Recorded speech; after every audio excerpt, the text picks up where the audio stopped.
wonderful introduction. I'm completely honored to give such a presentation. Shall I start, ma'am? Yes, ma'am, can start. Okay, thank you.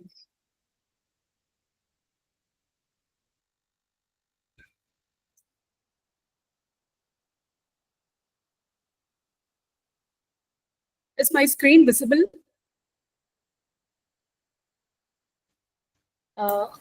Can I have a yes, or no? Is my screen visible? Yes, ma'am. Yes, ma'am. Okay. Yes. Yeah, thank you.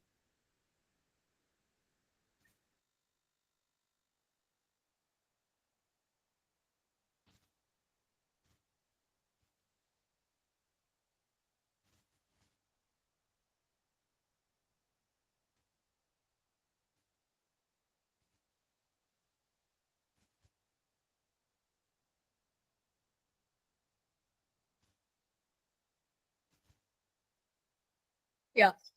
So this is going to be the second day of FDP. Very good evening, professors from various reputed institutions. Can I have a hi, hello from you? Hope I'm audible. Am I audible, ma'am? Yes, ma'am. Yes. So you're all attending Yes, madam. the FDP. Yeah. Thank you. So today we are going to see a continuation of yesterday's FDP. We are going to touch upon the topics like exploring the neural network architecture, how do we optimize the error values in making the decision boundary in a very good fit manner. And also we are going to touch upon convolutional neural network and few mechanisms in implementing the convolutional neural network. So these are the topics we are going to touch upon in today's session. So I would like to start with a perceptron model. So this perceptron model, we all know that it is a supervised machine learning algorithm. And we often use this perceptron. Perceptron is nothing but, yesterday you might have known about, you might have learned about what are the major components of a neural network architecture. So a neural network is mainly used to, it can be, yes, it is going to be an artificial neuron as how a human biological neuron is.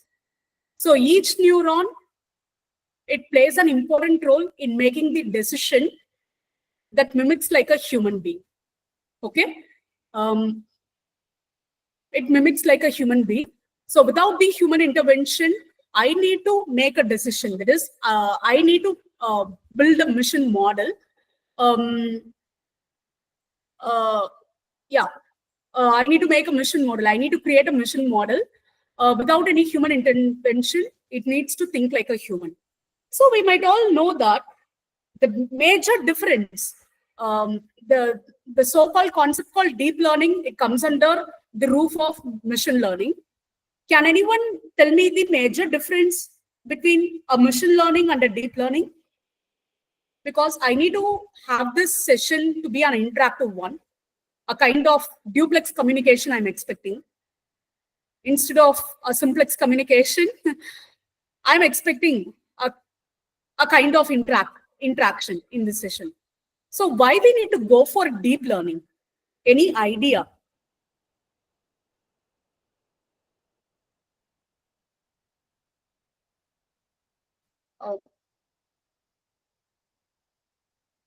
Are you all there?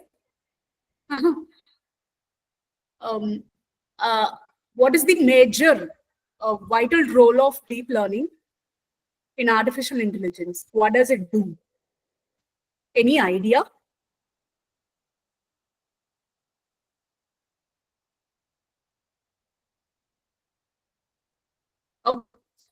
So I'd like to give an example for understanding the major difference between a machine learning and deep learning. And you might have, you might find this kind of example a very cliche one. So consider I'm having an orange fruit in my hand. So in order to, again, I would like to go for an image classification task. So what are the features we consider for doing such kind of image classification? Here, the features are nothing but the attributes of an object. Okay. So the attributes may consist of the color of an object, the texture of an object, shape, size of an object. So all these attributes considered to be the feature, which can be taken as the input parameters. So considering all these input parameters, I need to identify whether the fruit comes under which category, whether it comes under vegetable or it comes under fruit category. Even though if it comes under fruit category, I need to detect whether, I need to identify whether the fruit is in my hand is orange or an apple. Okay. Consider or the color of these two objects, it may get vary. The texture of the object may get vary. The shape also gets vary. So all these attributes will be trained to the machine by the supervisor, and I need to make my machine tell that whether it's an apple or an orange. Okay. So consider if it is orange and shape isn't round in nature, and if the texture is coarse in nature, I will be supervising the machine to give the output as orange fruit.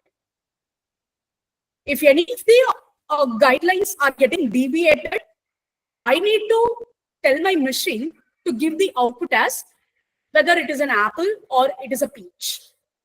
So based on the input attributes, based on the training attributes, I am classifying the data whether it is an apple or it is a peach or it is an orange. So what happens if this kind of classification is being done over there? Based on, it can be a supervised machine learning or it can be an unsupervised machine learning. Unsupervised machine learning, so based on the behavior of the object, the behaviors of the object will be analyzed, and thereby we will be classifying whether it comes under category A or category B. Coming to deep learning, consider I'm having an orange fruit in my hand, and consider I need to identify whether it is a fresh fruit or a rotten fruit. Hope you all bear with me. So in order to analyze whether it is a fresh fruit or rotten fruit, again I need to give input some more features, so that to analyze the quality of the fruit, again I'm reiterating this statement. I need to make my machine to think like a human, and I need to make my machine to decide like a human without any human intervention. So for that concept, we are going for deep learning. Hope we all there together. So in deep learning, as how our human brain consists of millions of neurons, so the artificial neural network also, it consists of many neurons. Each neuron will be mapped to a separate input feature.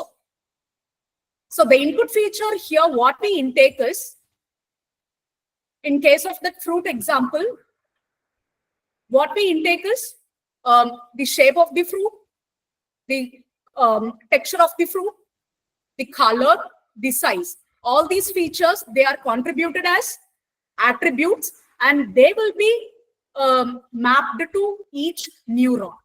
Okay, and all these features will be considered.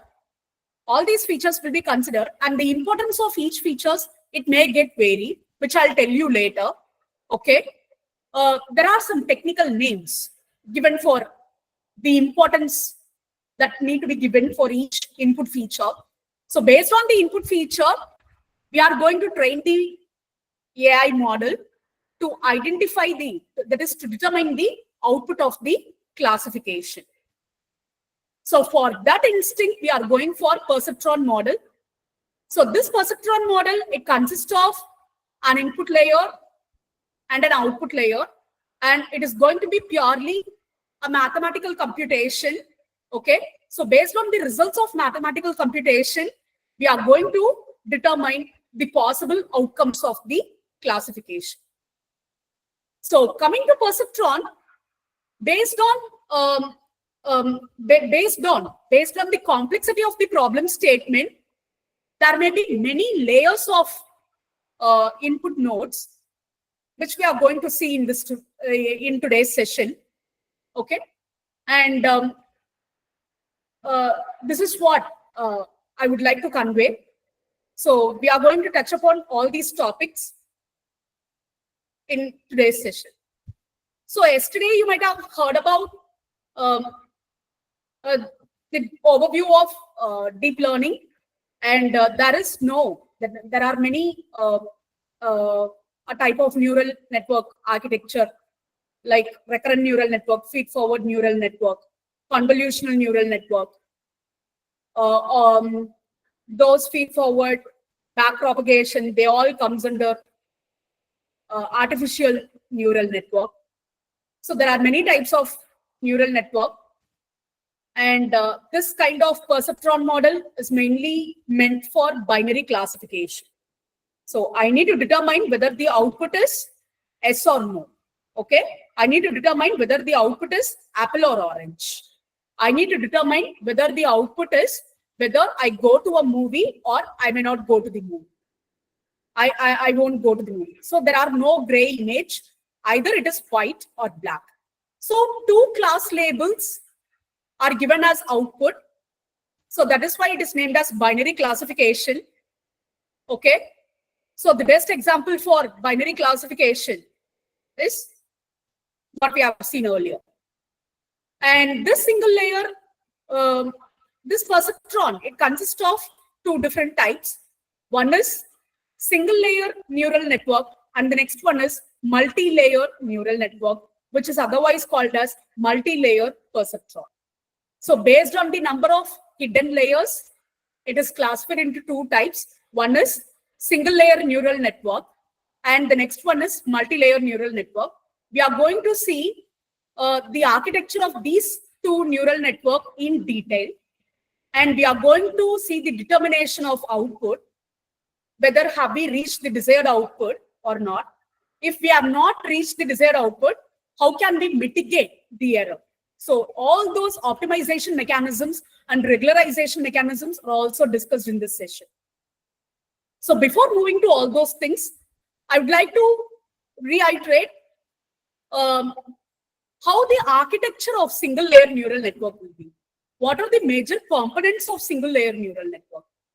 So the major components of single layer neural network, it consists of four main components. The one is input layer, followed by the weights and bias values, followed by the netted sum and an activation function, which we are going to see the functionalities of each component given in the single layer neural network. So from the name itself, we can tell a single layer neural network, it consists of an input parameter and an output parameter. And this is mainly meant for classifying a linearly separable data. Okay. So it is incapable of classifying the non-linearly separable data. If those data consist of polynomial degree equation, it is not capable of classifying it. So it is meant for classifying the data where the order of the highest degree of x derivative is 1.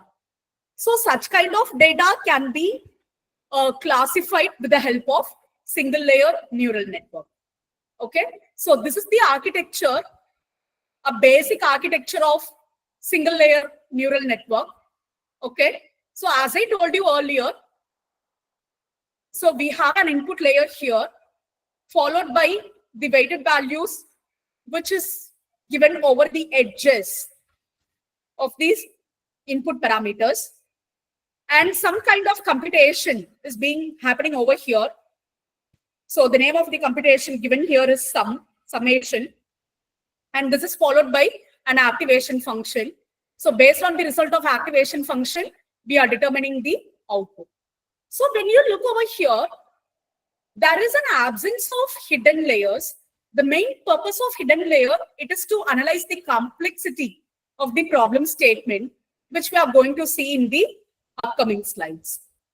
So as I told you earlier, I'll start up with the input nodes. Okay, the input nodes here, according to this diagram, we have x1, x2 up to xm. So each node, it corresponds to the attributes present in the training data set. So we all know that before training an AI model or a machine model, we would be having we would be partitioning the entire data set. So not all the data values will be meant for training the data set. Okay, around 80% of the data set will be meant for training the AI model, and remaining 20% will be meant for testing our AI model. So we all know that there are two different phases. One is training phase and testing phase in every product implementation. So while implementing, before implementing such kind of determining the outputs, we need to define what are all the attributes that are required to determine the output. For example, if I'm going to buy a second-hand car, okay, what are the major attributes I would be considered for buying the second-hand car? I would be considering the make of a car, the model of a car, and the previous the mileage that the car has run, and how many hands have been transferred, how many owners have been transferred. So these are all the relevant attributes. Based on these attributes, I would be deciding whether I'm buying the car in second hand or not. Yes, I'm buying the car, I'm buying the second hand car, or no, I'm not buying the second hand car. So these are the two possible outcomes of the problem statement. So in order to determine the output, either you are buying or not you are buying, what are all the attributes we are considering? Model, make, mileage, and how many hands, how many owners that have been surpassed. Okay, so these are the four relevant attributes that need to be considered. And the irrelevant attributes, while gathering the data, during the data collection, we may also have collected data like the history of owners, the information about the owners. So since we are asked to increase the, train the machine model with more and more number of attributes in order to predict, in order to increase the accuracy of the prediction, doesn't mean that we need to include the irrelevant attributes and all. So what are the attributes that I have given here, like x1, x2, x3? So these attributes must be relevant to one another. Also, it must be relevant for determining the output. Are we all that together? And each attribute given in your training data set, it corresponds to the individual nodes given in this input layer. Consider if my data set consists of 6 relevant attributes, so I would be presenting 6 individual nodes in this input layer. Okay, if 10 relevant attributes are there in need for identifying, for determining the output, so I need to give x1, x2, x3 up to x10. So each attribute, each node present in this architecture, it represents the number, the corresponding attribute given in your training data set. Are we all that together? The next layer, it represents the weight values. So why we need to go for weight? A weight is nothing but a real numerical value. Okay. So it is going to be chosen in a random manner. Okay, it is going to be chosen in a random manner, and each input parameter must be assigned with a separate weight value. So suppose when you look into this example,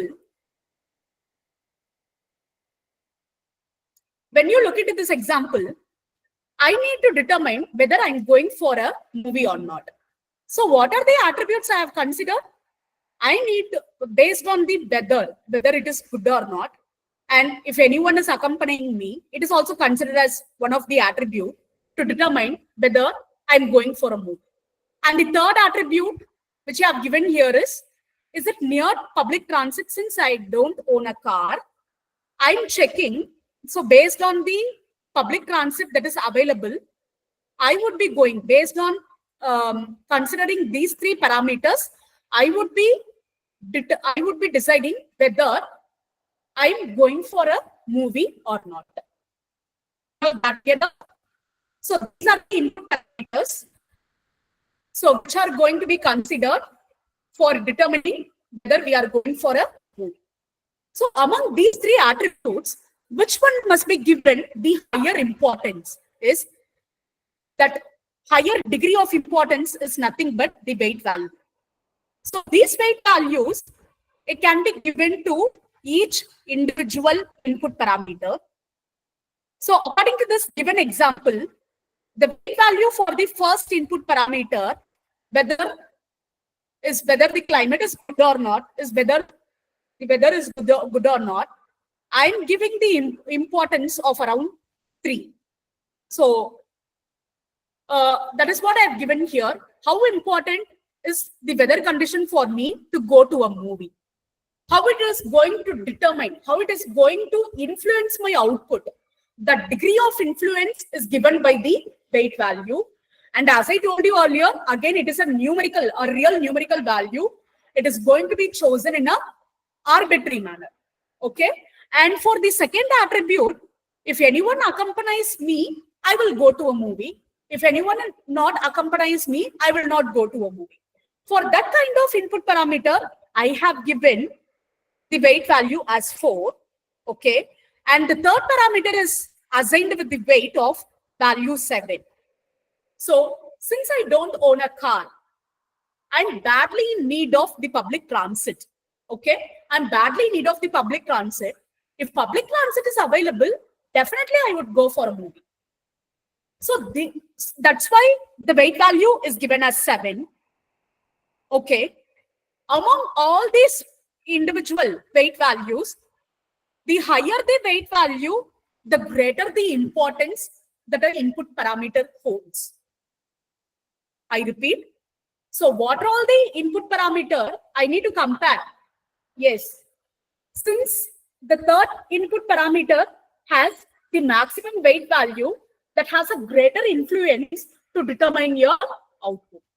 So for this reason only, we are going for considering the weight value, which is given in this, which is assigned along the edges of each input parameter. And coming to the third node, this is nothing but the summation, as we all know. So what is being done over here is,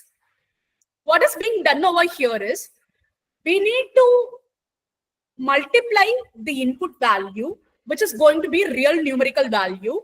And we need to multiply the input value and the weight value. Okay. So each input value and weight value will be multiplied. And at last, we need to sum the result of all those products. So that is what performed here. Okay. Since the net result value is not going to be binary in nature, in order to introduce such kind of non-linearity, we are going for a concept called activation function. Suppose if I'm receiving a weight value, if I'm receiving the net result value as either 0 or 1, as I told you earlier, this perceptron is better to classify. It is better to perform the binary classification task. Either my output should be 0 or 1. What happens if my output lies between 0 or 1? In such a case, in order to introduce such kind of non-linearity, we are going for activation function. And the another major purpose for activation function is it triggers what are all the neurons that needs to be fired. So all other neurons, all other irrelevant neurons will be in inert, and then only the necessary neurons will be triggered in an appropriate manner. In order to do such kind of triggering, we are going for this activation function. Mathematically, in order to have a bias over the output yes or output no, okay, over the output black or white, over either of the class labels, okay. In order to have such kind of biased nature, we are going for this activation function, which we are going to see in the upcoming slides. So as of now, I would like to explain an activation function like we would be setting a cutoff value, okay. If the net result value, what we obtain here is less than the cutoff value, I will be deciding, yes, I'm going for a movie. Okay. If it is greater than the cutoff value, I would be deciding whether I would be concluding, yes, I'm going for a movie. If the net result value computed in this particular node is less than the threshold value, I would be deciding that I'm not going for a movie. Okay. So this is how the binary classification is happening over single layer neural network. From the name itself, you can tell it consists of only input nodes and the output node. Okay. Are we all there together? Can I have a yes?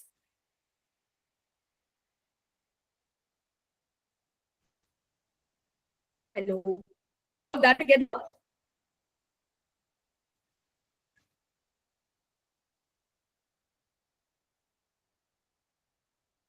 Hope I'm making sense. Can you all understand what I have told in previous slides? Can I have a yes?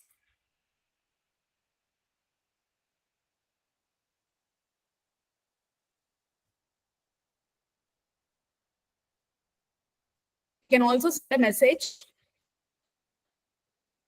Is there any doubt?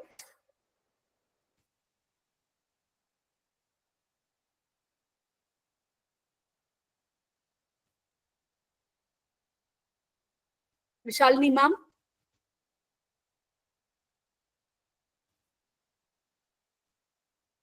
Okay. So I'm proceeding with the rest of my slides. So these are, as I told you earlier, these are the major components. That is what explained in these slides. So the role of weight, as I told you earlier, it determines the degree of influence, how strong an input parameter influences your output values. And there is another concept called bias. So this bias value is also a real numerical value. So this is mainly used to have shift the decision boundary in order to make a better prediction over the output. Okay. So it's very similar to the weight value. This bias value is also adjustable in nature. So which we are going to see in back propagation algorithm. So that is also included in artificial neural network. That is also comes under the artificial neural network. And what happens if my neural network does not include a bias value? Consider the node colored in red is considered to be the input parameter. And as I told you earlier, it is mandated to assign the weight value for each input parameter. So according to this diagram given over here, W0 is the weight value assigned for the input parameter X. So what I'm doing here is I'm just multiplying X and W0, okay? And I'm taking an activation function. Here what we have used, the activation function is sigmoid. The output is going to be the sigmoid function of x into W naught. And from this diagram, you might have seen that I have not included the bias value for the output parameter. So this is what given here. If this is the case, since the bias value is not included here, so we cannot, all these three iterations, consider my data set consists of 3 epochs. Epochs is nothing but iteration what we have included in the training data set. And for every iteration, you can see that the curve passes through the origin. We cannot determine whether we are going for a movie or we are not going for a movie. I could not see any kind of shift since all the curves are passing through the origin. Can you observe the difference? This is because the absence of bias value. Now consider this example. And I'm introducing, there are 2 nodes over here. One is colored in red and another one is colored in maroon. The one which is colored in red is nothing but the input parameter, which is assigned with the weight value. Okay. And the node which is colored in maroon is considered to be the bias value. Okay. So for every product, I need to have the sum of bias. So while computing the result of this activation function, what we have done here is sigmoid of x into W naught plus bias into W1. So based on this computation, for every iteration, we can see there is a shift in the curve, and the red curve, it is moving towards the right shift. So based on this shift, we can identify whether I'm going for a movie or I'm not going for a movie. So such kind of biased nature is introduced with the help of activation function. Are we all there together? So that is what given here. And I can also put it in this way. The bias value, since all these objects must be linearly separable, the regression line must be best fit in nature. Okay, be a good fit. Only you can call a particular regression line as a good fit. It should determine where my future values, where it is going to come. Also, the few continuous input values, the output can be determined for every continuous input value. Also, it should be linearly separable in nature. Only then I can call it as a best fit regression line. Okay. So the best fit regression line will always be slopey, and we might have learned about the linear function y is equal to ax plus b. Here the value b is considered to be the bias, since it is considered to be the y-intercept. In every linear equation, with the order of maximum degree of x will be 1. If it is more than 1, it comes under the polynomial. If it is of 2 or 3 or 4, it comes under polynomial equation. Okay, so all those equations will be non-linear in nature. If all those data objects are non-linearly separable, then we need to introduce hidden layers, which I'll tell you later. Okay, so according to this equation, since the degree of x is the maximum degree of x is 1, it comes under linear function. Okay, so here the y-intercept value is determined by the value of b. So b is considered to be bias value in neural network architecture. So it is mandatory to be included. It is not mandatory. If you include bias value, the output will be much better. You can also implement the neural network without bias, but the only thing is all those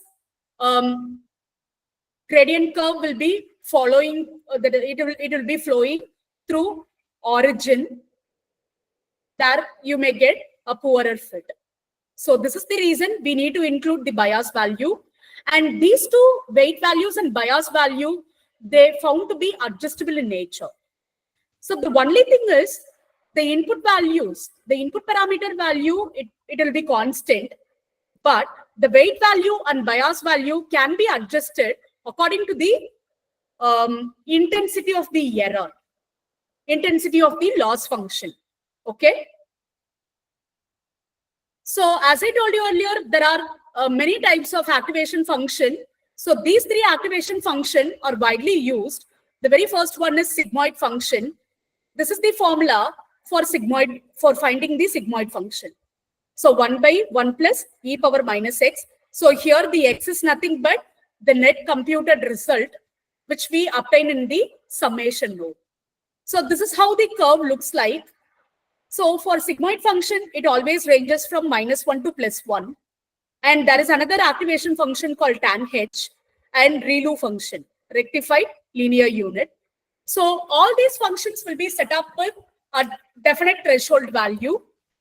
If the net computed result, if it is greater than the threshold, you would be determining yes. If the net computed result is lesser than the threshold, you would be determining the answer of no. Okay, so this is how the single layer neural network works out. How to choose an activation function for deep learning? Since I have told about many different types of neural network, like multi-layer perceptron, convolutional neural network, and recurrent neural network. So all these neural networks are optimized with a separate activation function. For example, multi-layer and convolutional neural network, there we often use ReLU function. So ReLU function has a formula of maximum of 0 and the net computed result. So which is maximum, that is computed as the net result. Okay, so that is how ReLU activation function works. And coming to recurrent neural network and LSTM, we often go with sigmoid activation function and tan h activation function. So according to the applications, the activation function, the types of activation function, it gets changed. I hope you're all together. And in this slide, we are going to see how does the perceptron work, which I have explained in the previous slides. So this is how the mathematical computation of single layer perceptron works out. So in step 1, we need to compute the summation of Wi and xi. So this is nothing but the product of the input parameter value. And I would like to tell you all the input parameters will be numerical value in nature. Okay. And as I told you earlier, this weight value is also a real numerical value. These two components will be multiplied together, and at the end, it will be summed up together. Okay. So we should not forget that we should also add the bias value at the end of each summation. So this is our first step. And the second step is we need to pass this net result to an activation function. So which is computed here. Y is equal to f of the result of step 1. Okay. So if the f of x value, if it is equal to 1, f of x value is considered to be 1. Here the f of x is nothing but the output of our problem statement. If it is, it can be considered to 1 if the activation function result is greater than 0. Otherwise, it can be considered as 0. So this is how it gets, the output has been determined. And this is the depiction of single layer perceptron model. As I told you earlier, only input layer nodes and output layer nodes will be there, and no hidden layer nodes will be here. Okay, input layers follow, which is assigned with the weight value, and followed by the summation node, followed by the activation function. And based on the result of the activation function, we are determining the output. So single layer perceptron model is mainly used for linearly separable data objects. And the next topic is multi-layered perceptron model. So this is mainly used for non-linearly separable object where the complexity of the data object and the problem statement is very high. So based on the complexity, we will be introducing many hidden layers. And that is what given here. Greater number of hidden layers will be included in multi-layered perceptron model. From the name itself, we can identify. And this MLP model is also known as backpropagation algorithm. So there are two kinds of stage in backpropagation. One is forward stage and backward stage. So coming to forward stage, here the activation function will be starting up from input layer, and it is moved from left to right until it reaches the output layer. Whereas in case of backward stage, this is where the adjustment of weight and bias values will be done over here. Since I told you earlier, initially the weight values and bias values will be chosen in an arbitrary manner. Arbitrary manner in a sense, it will be chosen in a random manner. Okay, so I need to check based on the weight values, I need to check whether I have achieved the desired outcome or not. If I'm not achieving the desired outcome, I need to do the back propagation. I need to backtrack my process starting from output node to input node. While doing such kind of backtrack, I'll be adjusting the weight and bias values. Okay, are we all that together? So such kind of adjustment is often possible. It is often doable in multi-layered perceptron model. Are we all that together? So this is how the architecture of multi-layered perceptron looks like. So from this diagram, here we have the input layer, input neurons, followed by the hidden layer neuron. So here only the analysis of complexity is done. Some kind of mathematical computation is done over here, followed by the output neurons. So based on the complexity of problem, there can be as many as hidden layers as I want. Okay. So each node, each edges from input layer nodes to hidden nodes, and from hidden nodes to output nodes, all the edges will be assigned with separate weight values. Are we all that together? And all these weight values are initially taken up in a random manner. So based on the achievement of desired output, we are going to adjust the weight values assigned over here. Okay? Are we all that together? So the main limitation of perceptron is, as I told you earlier, it works well only for linearly separable object. So what happens if my data objects are non-linear in nature? So for that, we need to go for feed-forward neural network. So this feed-forward neural network, it works well with non-linear kind of data. So yeah, it is also included. It also comes under in artificial neural network, and it consists of two stages, which we have seen earlier: forward stage and backward stage. Okay, and it is highly meant for binary data classification. Okay, and this we have seen already, forward propagation. And this here we are going to see how to calculate the loss and how to calculate the error. So the terms like loss, error, and cost, they're all synonymously same, and we can often use it interchangeably. The loss function, it often quantifies the difference between the actual output and the targeted output. Okay? I would like to put it in this way. There are two kinds of outcome for every experimental analysis. One is desired output and the actual output. If we achieve, after doing such kind of computation, if we achieve, okay, our desired output, which means that the actual output and the desired output, if it is same, then our model works 100% correct. If I get the result as how I estimated, then my prediction is I didn't overestimate or I didn't underestimate, then my prediction is 100% correct.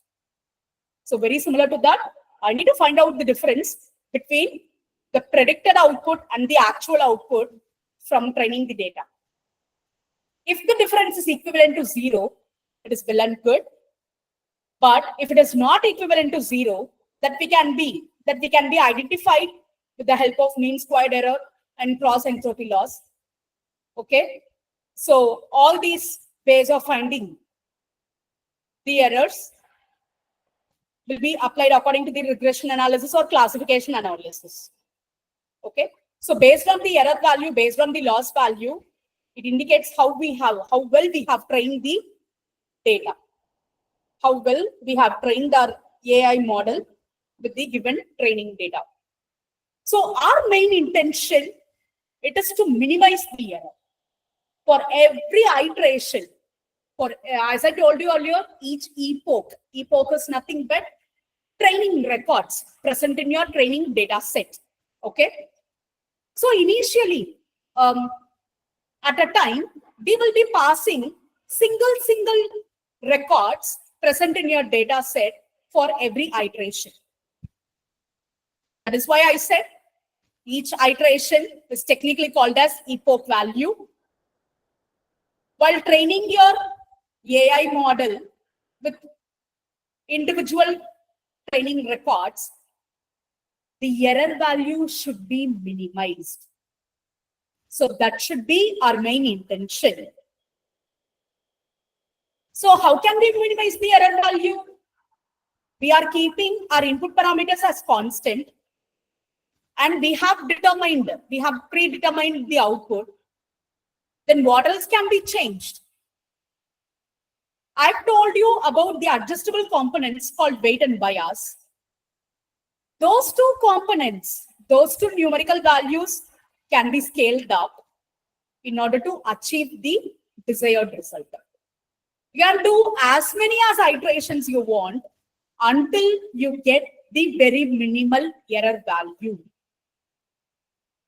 At one point, all those data objects will be converging. That is called as data convergence, which means that you reach the saturation. Who reaches saturation here? The error value reaches the saturation, which means that over a certain period of time, your error value becomes constant.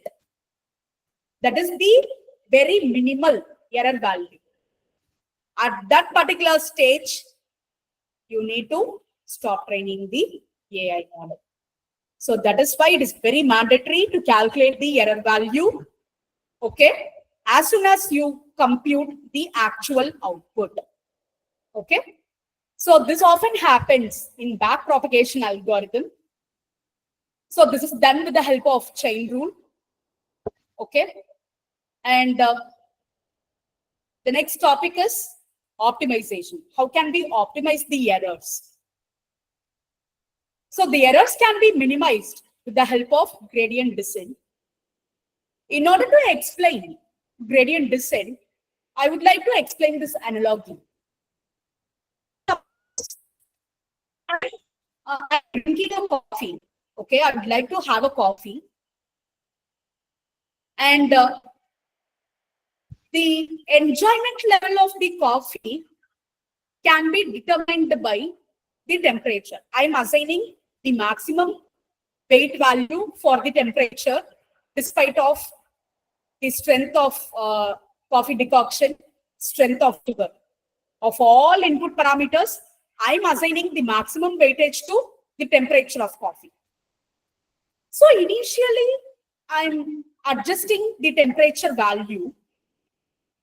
So initially, I'm heating my coffee with 5 degrees Celsius, and I'm having a sip of the coffee. So my enjoyment level is very minimal. Okay. After that, I'm trying for increasing the temperature. Now I'm increasing the temperature to 10 degrees Celsius. Okay. And I'm having a sip of coffee. Here my enjoyment level is not to the peak, but it is it is better than before when the temperature is at 5 degrees Celsius. Now also I'm not satisfied when the temperature is 10 degrees Celsius. Again, I'm increasing the temperature of coffee. I'm heating the coffee to the temperature 15 degrees Celsius. And again, I'm having a sip. So those 5 degree, 10 degree, 15 degree, they are nothing but the step size, which we are going to see in this slide. Are we all there together? Can I have an S?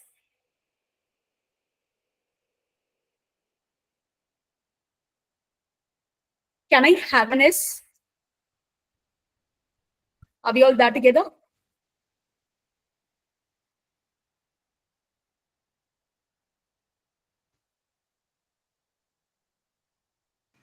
Yes, ma'am.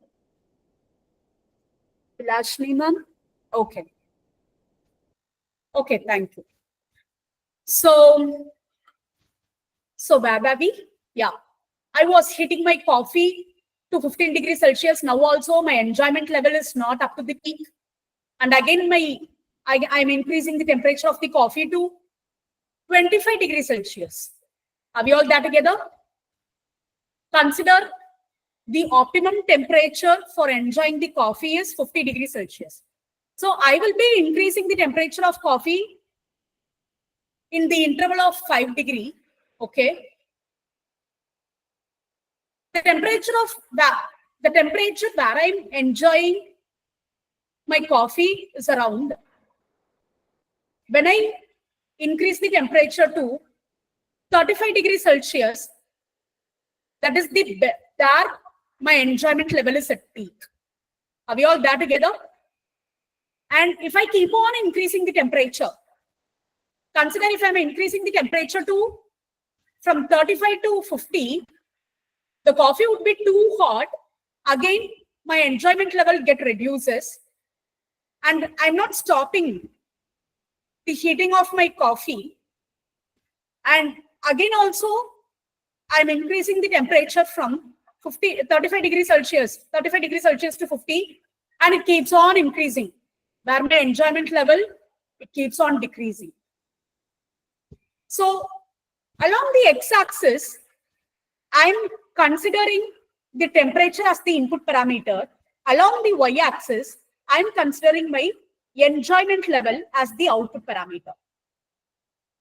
So if we go by this way, I will be getting a perfect bell curve. Are we all there together? The bell curve found to be perfectly symmetric. At one point, where my temperature of coffee is 35 degrees Celsius, for example, my enjoyment level will be at peak. Are we all there together? And when your enjoyment level is at its maximum, there the error value will be very minimum. So that is nothing but the global minimum. Are we all there together? So it can be taken from this diagram. So according to this graph, the weight has been taken along the x-axis. Since it is adjustable in nature, for every weight value, I will be checking for the error value. Okay. My intention, it is to minimize the error as minimum as possible. So according to this diagram, along the x-axis, the weight value has been taken up, and along the y-axis, the cost value. Cost is nothing but the error value. So always we would be taking the input value along the x-axis and the output value along the y-axis. This is the rule that we need to follow. And according to the analogy which I have explained earlier, along the x-axis we need to take the temperature, and along the y-axis we need to take the error value. Okay. So initially, when the temperature of the coffee is very minimal, the error value will also be very high. And again, I'm increasing the temperature where the error value is also, it is just reduced. Okay. And I'm increasing the temperature here. Only when my temperature value reaches here, the cost value is very minimal. This tip is nothing but the global minimum point. Our main intention, it is to find out the temperature value where my cost value is minimum.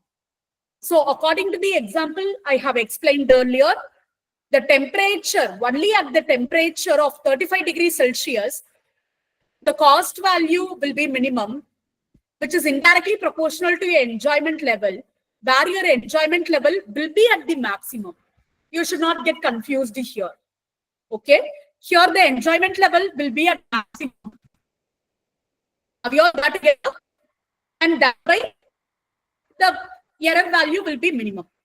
And I'm not stopping over here, and I'm keeping on increasing my temperature value from here to here, here to here, here to here.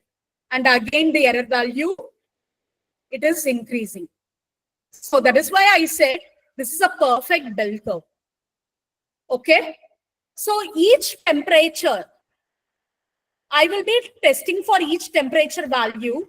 This is nothing but the step size, which you can call it as the learning rate. Okay. I need to find out at which learning rate the error is minimum. So that is also called as gradient. Gradient is mainly used for minimizing the error value. So here the gradient value, it gets descended. Okay. In similar, in particular data object, the error value here, it is getting again, it is increased again over here. Apart from when you are increasing or decreasing the input parameter value.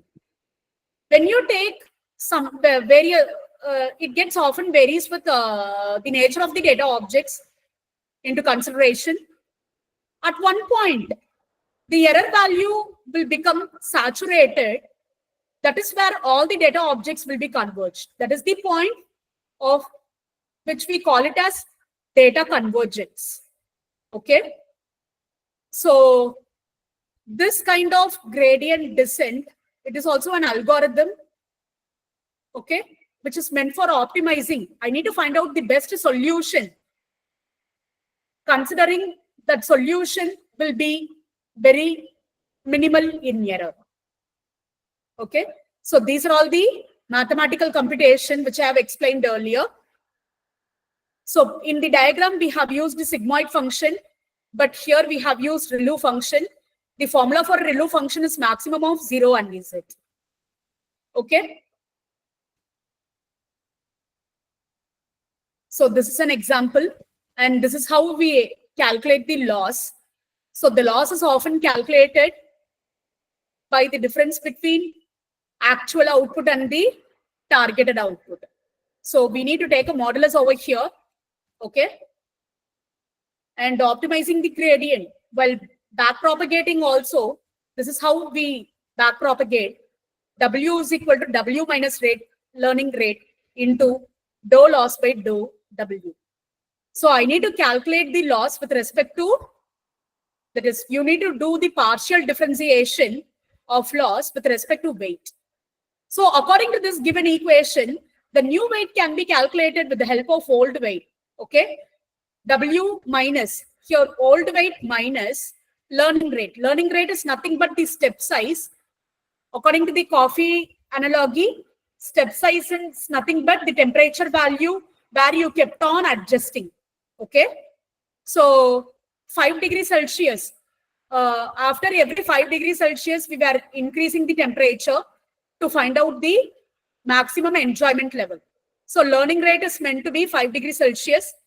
And with respect to the previous loss function, with respect to the previous weight function, we need to compute the error value. So this has to be repeated for every iteration present in your data set. Okay. So you can pass all the samples of data all at once. You can pass all the samples of data all at once, or you can divide the training data samples in a batch by batch manner. Okay. So for every time, you need to calculate the error value and you need to check whether we have achieved the desired output or not.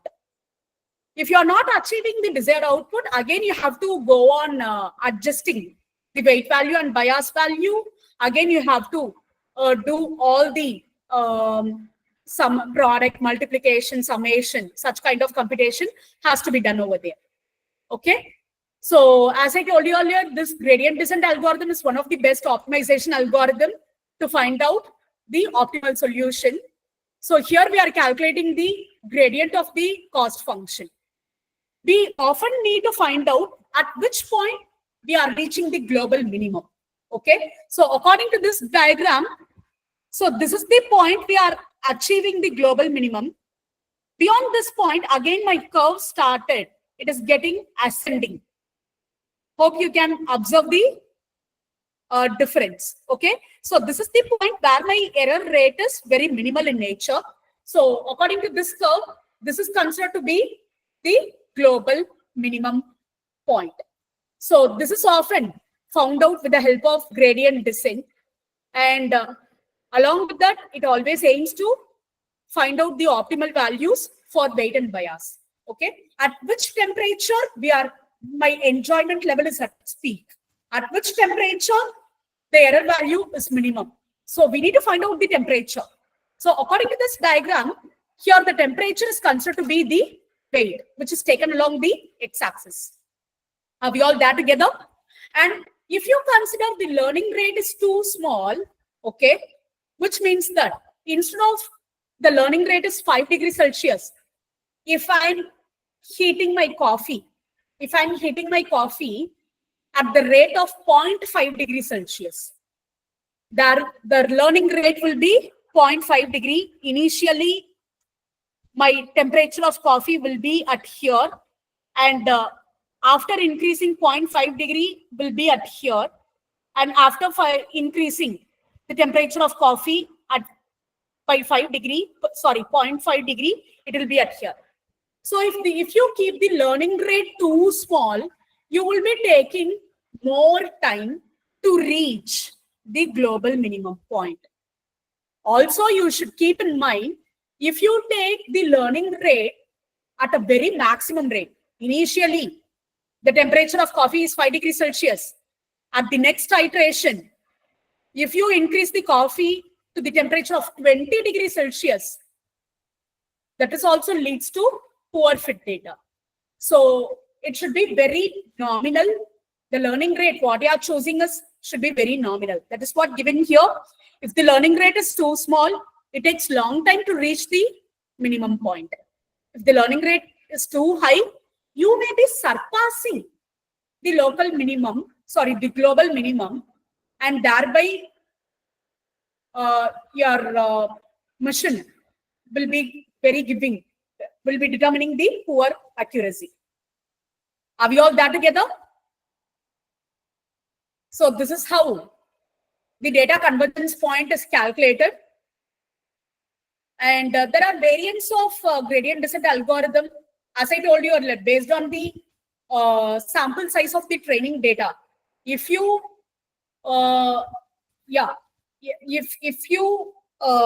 train your if you are applying the entire data set at a single iteration and you are calculating the cost value, that is considered to be the batched gradient descent. And if you are giving only one training example for every iteration, okay, that is considered to be stochastic gradient descent. Again, This is according to the application, it gets varies. Okay. So for every iteration, you need to calculate the cost value. And for every iteration, you will be giving only one training record. Okay. So in coming to batch gradient descent, the entire data set will be given for training the AI model, and the cost function will be calculated as a whole. Are we all that together? And the mini batch stochastic gradient descent, in a sense, the data set will be parsed in a batch by batch manner. For example, here, for every iteration, we are giving 32 samples of record. After that, the cost function will be calculated based on that sample. Okay. In mini batch stochastic gradient descent, it often leads to multiple local minima. And when there is multiple local minima, I need to consider all the local points, and where the error rate is very minimal, that is considered to be the global minima. Okay. So that is what explained in these slides.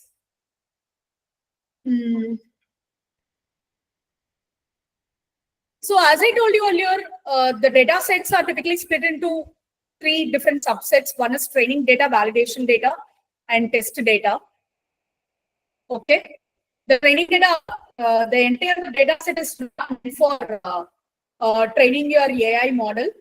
So we are partitioning it around 7 to 8% of your training data will be meant for training your AI model. So this is where your mission model, it learns from the data.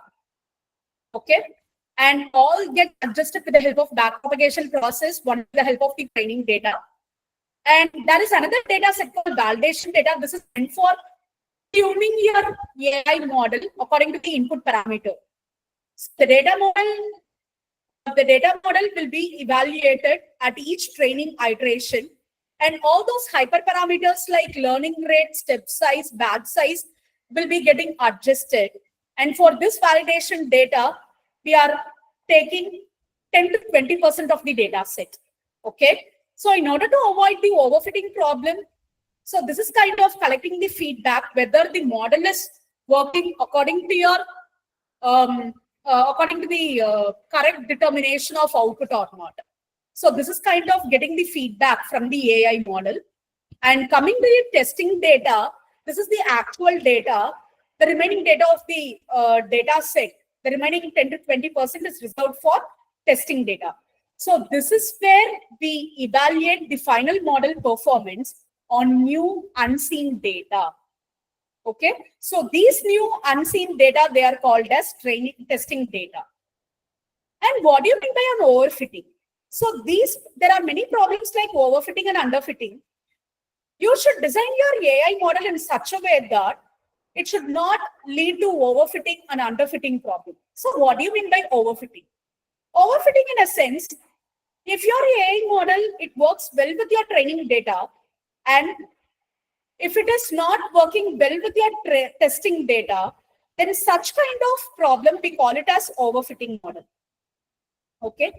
So you should design an AI model in such a way that it should work well with training as well as testing data. If it works well with training data, but not with testing data, we call it as overfitting. Also, if your AI model works well with your testing data and not with your training data, we call it as underfitting problem. So these are the 2 problems we often face.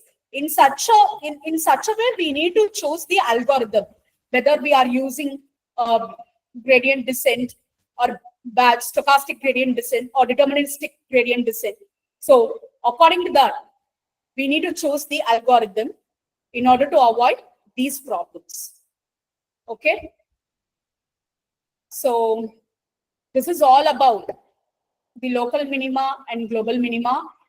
So how can we achieve? How these kind of local underfitting problem and overfitting problem can be avoided? So as I told you earlier, it is based on the stochastic gradient descent. So stochastic gradient descent, in essence, I'll be I'll be partitioning my data set into small batches of data. And also I will be introducing the outliers into the optimization process in order to surpass shallow local minima and saddle times. Okay, so that is what explained here. Any doubts so far? Any doubts so far? Are we all there together? No, ma'am. Thank you. Continue, ma'am. Thank you. Okay. So the next topic, what we are going to see is convolutional neural network. So why we need to go for convolutional neural network? So since our digital media is mainly loaded with the image and video processing, there it becomes the necessity.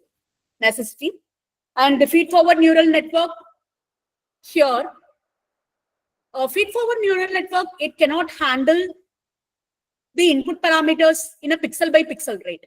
Since all those image and video processing tasks, it involves pixel by pixels.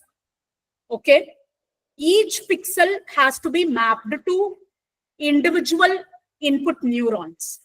Consider my image consists of millions of pixels. I cannot build a neural network with millions of input neurons. Are we all there together? In case it is very difficult to do such kind of back propagation. Are we all there together? So in order to reduce such kind of complexity, in order to avoid such kind of complexity, we won't go for feed-forward, that is, feed-forward neural network in order to handle image and video analysis. For that purpose, we are going for convolutional neural network. It is specifically engineered for image and video processing task. So how does the architecture of convolutional neural networks looks like? So this is how the architecture looks like. I'll show it here. So this is how the architecture looks like. So initially, the input node will be there, followed by the convolutional layer, followed by input layer, followed by convolutional layer, followed by pooling layer, followed by fully connected layer. Okay. So unlike your feed-forward ANN, artificial neural network, there we have seen only one input layer followed by any number of hidden layers followed by only one output layer. Okay. So unlike your feed-forward neural network, your convolutional architecture, neural network architecture, it consists of these 4 layers. Input layer followed by convolutional layer, followed by pooling layer, and finally it ends up with the fully connected layer. From here only the output is determined whether the image and video processing is being done over here. So initially the input layer. So this is very similar to your feed-forward neural network. There we have seen all the attributes, relevant attributes given in your training data set. Each training attribute, it corresponds to individual input neurons, individual neurons in the input layer. But here, each pixel, it corresponds to individual, input neurons. Okay. So unlike feed-forward neural network, here we cannot flatten the input to one-dimensional vector. Here the input is presented to the network in 2-dimensional as 28 cross 20, 28. So this is how it looks like. So this is how it looks like. So everything will be represented in terms of 2-dimensional vector. Okay. And the next thing is followed by the convolutional layer. So this is where the filter matrix comes into the picture. Filter matrix is nothing but the weighted values. Okay. As how we have seen in feed-forward neural network. This filter values, they are nothing but the weight value. Okay. So this is composed of multiple filters for 2D image. If my filter is 3 cross 3 value or 2 cross 2 value, so that is also 2-dimensional in nature. Suppose we have 3 by 3 filter. In total, we have 9 values, which means that 9 weight values will be there. So as I told you earlier, all those weight values will be randomly chosen, and it always ranges from 0 to 1 in most cases. And this convolution can be done. Okay. How can we perform the convolution? In artificial neural network, we will be performing the computation by multiplying the input value and the weight value. Yes or no? By multiplying the input value and the weight value, we will be doing the computation. Very similar to that. Here, the pixel value and the filter value will be multiplied and added together. The same process, but in different terms we are addressing. Are we all that together? So this is how the multiplication happens. So initially I will be placing the filter matrix across each 3 by 3 pixel matrix. So matrix multiplication, matrix addition will be done over there, and the output of the output is also reduced. Since we cannot handle millions of pixels, we cannot build millions of neurons for each pixels in your image and video. We need to do the dimensionality reduction. Okay, dimensionality reduction in a sense, all those attributes must be relevant in nature. If I'm feeding my AI model with an image or a video, okay, instead of concentrating on the background of the image, in order to identify an object, whether it is a cat or dog, I need to extract the features of the cat. Yes or no? The features of the cat, it often includes the edges of its face, the corners, the nose tip, everything considered to be the features. So all those feature extraction is done in the convolutional layer. Are we all that together? The first layer was input layer, followed by the convolutional layer. This is where the feature extraction takes place. Okay. The next topic is, what are the convolutional operator parameters? In order to do such kind of dimensionality reduction, what are the concepts? What are the mechanisms I can follow? Is I can follow padding, striding, dilation, and activation function. These are the parameters I need to implement during the convolutional process. So the very first thing is filter size. As I told you earlier, this filter values consist of the weight value, okay, followed by the padding. Padding is nothing but, from the name itself we can tell, padding is nothing but we need to append some zeros in all directions. In order to extract the same feature, in order to avoid extracting the same feature again and again, I will be padding zeros along the direction of input values. So this is how it will be. Okay. So here these dashed lines, it represents the padded bits. All those padded bits will be zero in nature. So this is mainly used for avoiding the extraction of same feature again and again. So that is what given here. Okay. And striding, in a sense, striding, how many pixels we need to move the filter along the right side or downside. Either you can move your filter one pixel to the right or 1 pixel to the down, or 2 pixels to the right or 2 pixels to the down. This is also according to our convenience. Okay. And very similar to your artificial neural network, the activation function, it plays an important role in convolutional neural network also, in order to have a non-linear function. Okay. Rectified linear unit, the ReLU activation function is often used for CNN-based applications. So that is what given here. And this is how the convolutional operations will be done. Consider my input vector. My input vector is of 5 cross 5 matrix, and it is going to be convoluted with the filter matrix of 3 cross 3. The resultant will also be 3 cross 3 in nature. So here the filter dimension, it determines your output dimension. Okay. So 5 cross 5, here totally how many elements are here? 25 elements have been reduced to 9 elements. So this is the beauty of convolutional layer. Are we all there together? And this is again an example.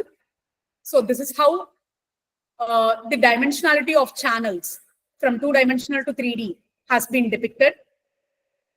And the next layer is pooling layer. The pooling layer is again meant for downsampling. Okay. So in order to convert your spatial data into densely located data, we are going for pooling layer. And this is followed by the fully connected layer, which is often called, which is meant for determining the output of your image. So this is where the labels of classification will be determined, whether it is a cat or whether it is a dog. So this is often happened. So this is an example here. A handwritten image is given over here, which is passed to the convolutional layer. Here, all these hidden layers will be having a convolutional and ReLU and pooling. Okay. So this is how we are determining the output, whether it is 0 or 1 or 2 or 9. So the output is determined at the fully connected layer. Okay. So with this, my presentation is over. Any doubts so far? Any doubts? No, madam. Continue, madam. Yeah. Vishalini ma'am.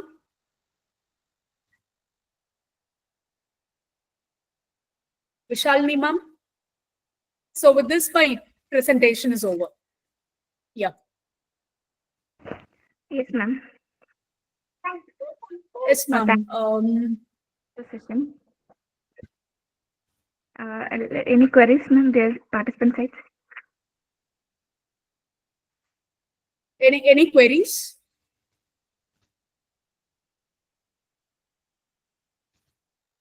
Any queries? You can post me questions, please.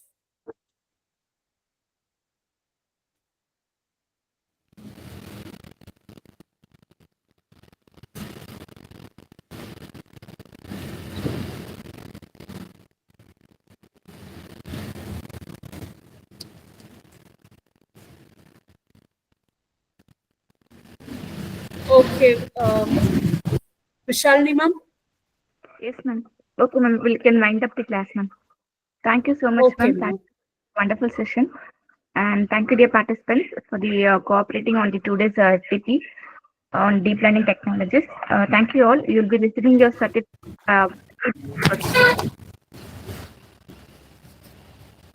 Thank you. Thank you, professors. Thank you. Thank you, ma'am.